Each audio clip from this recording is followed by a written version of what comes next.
आज एक बड़ा सुंदर और एक सुगम प्रश्न हमारे पास आया है।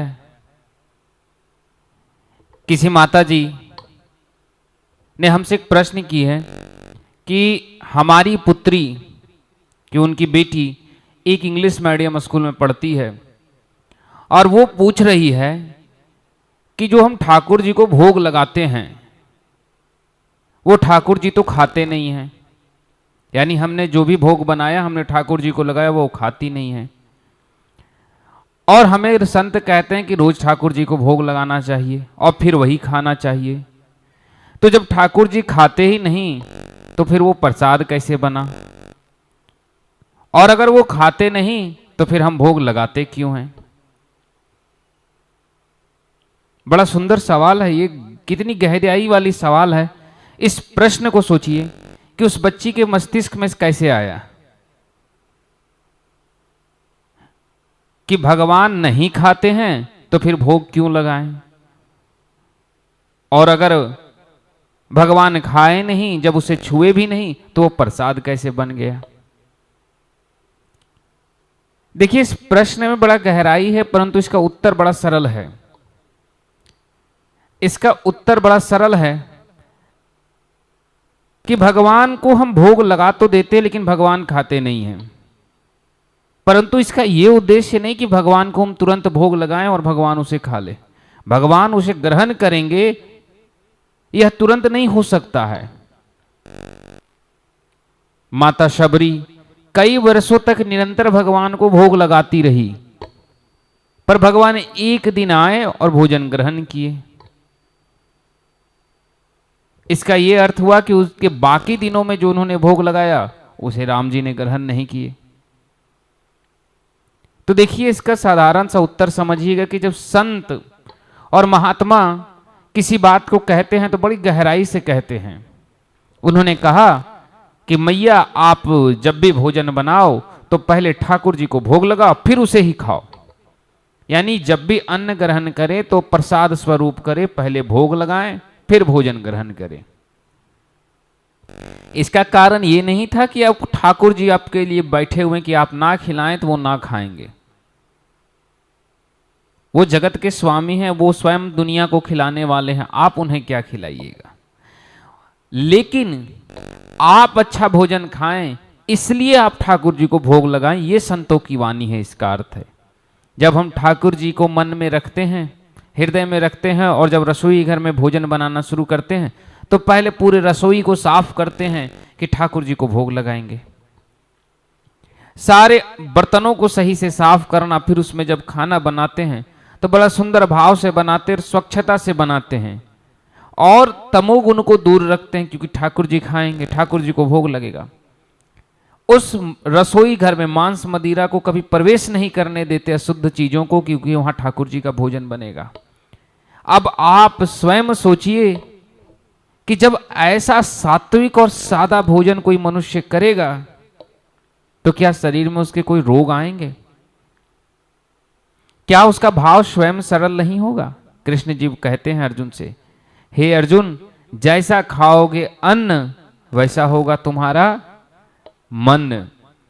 इसीलिए भगवान के नाम से जब हम भोजन ग्रहण करते तो बड़ा शुद्ध और पावन होता है, और जब शुद्ध अन्न और पावन अन्न को करते हैं, जब सतोगुणी भोजन को ग्रहण करते हैं, तो हमारा मन, हमारा तन भी सात्विक गुण वाली हो जाती है और हमें भी भाव प्रकट करने आता है। जब माता सबरी निरंतर भगवान राम को भोग लगाती रही और जब माता भगवान राम नहीं आए तो नित्य उसे भोजन करते करते करते एक दिन तन मन से इतनी शुद्ध और पवित्र भाव में आ गई कि स्वयं राम आ गए और भोजन ग्रहण कर लिए। तो शुद्ध अन्न भगवान को भोजन में लगाया जाता है। अब आप सोचिए कि साधु संत अगर कह दें कि भगवान को कुछ भी भोग लगा दो, बस तुम खा लो, या भगवान नहीं खाते तो तुम खाओ, यह सोच करके तो मनुष्य कुछ भी खा ले। संतों ने बोला इसे नियंत्रित करना है, तभी तो मानव धीरे धीरे भाव उत्पन्न होगा। बस उन्होंने एक वाणी दी कि जो भी खाएं पहले ठाकुर जी के भोग लगाएं। जब आप भोग लगाते रहेंगे तो धीरे धीरे धीरे आपका ठाकुर जी से भाव और प्रेम बढ़ता रहेगा। अब गांव में जाएं तो बड़ा सुंदर, गांव वालों को देखिएगा कि जब वो गाय को पालते हैं ना, तो जब गौ माता के साथ वो रहते हैं ना तो बड़ा प्रेम करते हैं, मान लो कि एक परिवार है उनका। वही कुछ दिन शहर आते हैं तो उनका परिवार बदलकर कुत्ता हो जाता है, क्योंकि जिसकी संगति में रहा उसी से उसने प्रेम सीख लिया। मानव अपनी प्रेम उसी के साथ झलकाता है जो सामने हो। तो जब वह गांव में गैया पालते थे हमारे पूर्वज, जब हम गैया पालते हैं तो गैया हमारी माता है और हम गैया को पालते हैं और गैया से पारिवारिक संबंध रखते हैं। गौ माता को मानो कि एक परिवार और एक रिश्तेदार, एक बालक के समान पालते हैं। लेकिन जब वही गांव के लोग शहर में आकर बस जाएं, थोड़ी अंग्रेजी क्या पढ़ लेते हैं, फिर वह कुत्ता पालने लगते हैं। फिर देखिए, सबसे पहले सुबह का नाश्ता कुत्ते का और शाम का खाना पहले कुत्ते का। खुद का बच्चा नौकरानी के गोद में हो तो चल जाएगा, लेकिन कुत्ते का बच्चा अपने ही गोद में चाहिए। ये हो गई संगति। और अगर किसी मनुष्य ने सदैव ठाकुर जी से संगत रखा तो एक दिन उसे भी ठाकुर जी से प्रेम हो जाएगा। बस यही कारणवश हमारे संतों ने एक नियम बनाया कि तुम नित्य ठाकुर जी को प्रसाद लगाओ। ठाकुर जी ही नहीं, आप जिसे इष्ट मानते हैं, अब गुरु के ही अंश मात्र एक थाली में निकाल ले, छोटी सी अंश, उसे गैया को खिला दे कि मैं गुरु जी के नाम से निकाल रहा हूं, तो आप धीरे धीरे शुद्ध भोजन ग्रहण करेंगे। यहां सीधा सा अर्थ और सीधा सा तर्क है कि भगवान को खिलाने से पहले स्वयं शुद्ध खाना पड़ेगा, और जब आप स्वयं शुद्ध खाएंगे तो वहीं भगवान आएंगे। सैकड़ों भक्तों ने भगवान को आवाज लगाई, लेकिन भगवान वहीं वहीं पहुंचे, उन्हीं के घरों में गए जहां भोजन शुद्ध था। रावण बहुत बड़ा भक्त, लेकिन भगवान उसे यहां एक बार भी भोजन ना करने गए, लेकिन बेजू चरवाहा के पास बैठ करके उसे संतावना देकर आज उनके नाम से बैजनाथ धाम बनवा दिए। ऐसे भगवान होते हैं। भगवान अगर अन्न का भूखा होते तो दुर्योधन का 56 भोग ना ठुकराते। तो यहां भोग जो हम लगाते हैं, इसका भाव है कि हम शुद्ध रहें, हमारा रसोईया घर शुद्ध रहे, हमारा घर शुद्ध रहे। इसलिए हम ठाकुर जी को भोग लगाते हैं, नित्य लगाते हैं। आप स्वयं एक कल्पना कीजिए कि अगर ठाकुर जी को हम नित्य भोग लगाने के लिए जब भोजन बनाते हैं तो सबसे पहले क्या करते हैं कि रसोई घर में लहसुन प्याज मांस मदिरा ना आए, पहला ध्यान हमेशा रखते हैं। दूसरी चीज की हमेशा ध्यान रखते हैं कि घर का किचन रसोई घर हमारा गंदा ना हो। तीसरा क्या करते हैं, स्नान करके भोग बनाते हैं। सोचिए कितनी शुद्धता से भोजन बना, और उस भोजन को जब हमने पूरे परिवार के साथ सात्विक रूप से शांति प्रेम भाव से भोजन ग्रहण किए, सोचिए कितनी उस भोजन से हमारे शरीर को लाभ प्राप्त हुआ। लेकिन कारण सिर्फ वो ठाकुर जी थे कि हमने उनको भोग लगाने की इच्छा से बनाया, तो कितना शुद्ध बना। वरना लोग आजकल क्या कर रहे हैं, ठाकुर जी को भोग लगाने की व्यवस्था अलग कर दे रहे हैं और खुद का खाने की अलग व्यवस्था कर रहे हैं। हमारे यहां पहले के लोग कहते थे ना कि आप जब कुछ खाएं पिए तो हमेशा एक बात रखिएगा कि आपके जीवन शैली से आपके पिता के मान सम्मान को ठेस ना पड़े। तो पहले जमाने में क्या होता था, बेटा बाप के सामने नशा नहीं करता था। तो कुछ लोगों ने नया नियम निकाल लिया कि बाप के सामने नहीं कर सकते, छुप के तो किया जा सकता है ना। मतलब बाप ना देखे तो छुप के नशा किया जा सकता है। उसी प्रकार से कुछ लोगों ने एक मानसिक बुद्धि बना ली कि भगवान को भोग दूसरे साइड लगा दो, हम दूसरे साइड से खा लेंगे, तो आपको ठाकुर जी कहां से प्राप्त होंगे। जब भोजन आपने भगवान से छुप करके किया तो क्या भगवान उसे नहीं देखें? क्या उन्हें अपमान नहीं लगेगा? क्या उससे आपको समस्याएं नहीं होगी? पिता से छुप करके या पिता के सामने किसी भी रूप से पुत्र शराब पिए, वह नशे में आएगा ही। शराब अपना प्रभाव दिखाएगा ही। कोई व्यक्ति अगर विष पी ले कि हम पिता के से सामने पी रहे हैं, और कोई व्यक्ति यह सोचकर विष का पान करे कि मैं पिता से छुप कर पी रहा हूं, विष दोनों स्थिति में उसके लिए घातक है। उसी प्रकार से ठाकुर जी से छुप करके करे या ठाकुर जी को दिखा कर करे या ठाकुर जी को ना मान कर करे, अगर अशुद्ध भोजन करेंगे तो वह स्वयं आपके लिए हानिकारक है। इसीलिए संत की वाणी साक्षात देव वाणी के समान होती है। इसी प्रकार से हमें हृदय में बिठाना चाहिए कि संतों ने जिस बात को बोले हैं वह पक्का किसी गहराई से है, और उस गहराई को अगर हृदय से देखें तो बड़ा बिल्कुल सही है। संतों की वाणी पर संदेह केवल उन्हें ही होता है जो कालनेमी जैसे व्यक्तियों को अपना नेतृत्व करता मानते हैं।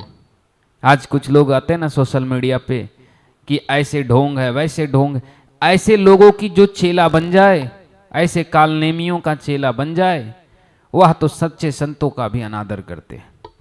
इसीलिए मैं उस बच्ची से सिर्फ इतना ही कहूँगा कि अगर आप भोजन कर रहे हैं और ठाकुर जी के मन में छवि बसा कर रहे हैं कि मैं मानसिक रूप से उन्हें भी भोग लगा रही हूं, तो आप जीवन भर कभी गलत चीज ना खाएंगे। आप इसकी आदत डाल ले, और यह हर व्यक्ति को आदत डाल लेना चाहिए कि मैं जो भी खाऊं यह सोच कर खाऊं कि हे प्रभु, मैं इसे छोटी सी अंश में आपको भी भोग लगा रहा हूं। याद रखिएगा, आप सदैव शुद्ध भोजन खाएंगे, क्योंकि अशुद्ध भोजन आप भोग नहीं लगा सकते, और आपकी आदत है तो आप अशुद्ध खाएंगे नहीं। इसीलिए हमारे ठाकुर जी को नित्य भोग लगा करके ही खाने की परंपरा है, और इसीलिए हमारे पूर्वजों ने भी कहा कि जब भी भोजन ग्रहण करो तो पहले परमात्मा को भोग लगा लो। अब जो जैसा होगा वो वैसा ही भोग लगाएगा, जो जैसा होगा वो वैसा ही भोग लगाएगा। धर्मात्मा पुरुष को संसार धर्मात्मा ही नजर आता है, और नीच को सब नीच। इसका मैं तर्क सिर्फ इतना ही दे रहा हूं कि जो मनुष्य जैसा भोजन ग्रहण करेगा, जैसा जीवन जिएगा, वह वैसा ही भोजन भगवान को भी भोग लगाता है। इसका अर्थ हुआ कि भगवान हमारे भोजन के लिए नहीं बैठे हैं।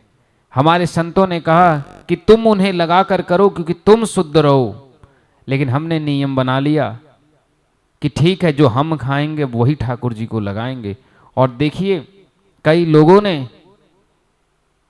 पशु पक्षियों तक को भी चढ़ाने लगे भोग में, जो कि एक बड़ा ही आपराधिक और हमारे धर्म पर बड़ा ही कलंकित दुर्गति है। ये कार्य खासकर ब्राह्मण और वैश्य पर शोभा नहीं देता, परंतु आज तो ये भी इसी प्रवृत्ति में लिप्त होने लगे।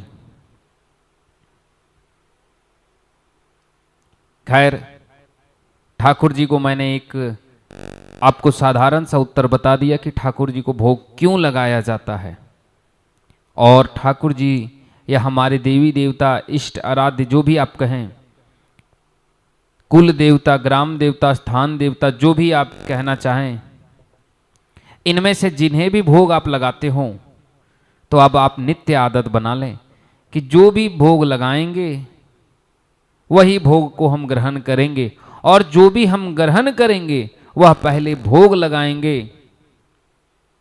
या तो पहले हम भोग लगाएंगे तब ग्रहण करेंगे, और अगर हम भोग लगाने की परिस्थिति में नहीं हैं तो मानसिक विचार कर लेंगे कि हे प्रभु, आप मेरे मन में भी विराजमान हो, आपको मैं इसका छोटा सा अंश आपको भी भोग लगा रही हूं, लेकिन क्षमा कीजिएगा, अभी इस परिस्थिति में नहीं कि भोग लगा सकूं, आप हमारे हृदय में बैठे हैं, आप वहीं से ग्रहण कर लें।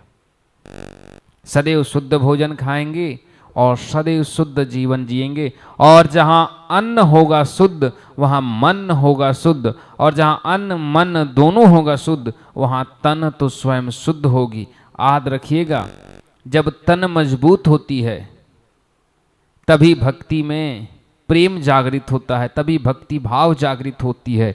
वरना अगर शरीर में पीड़ा हो जाए, अगर किसी के शरीर में चोट लग जाए और वह पीड़ा देने लगे, तो बीच बीच में भक्ति और ध्यान भी टूटने लगती है। इसीलिए तन की सुरक्षा और तन की शुद्धता बड़ा मायने रखता है। इसीलिए संतों ने कहा कि पहले भोग लगाओ फिर उसी को खाओ,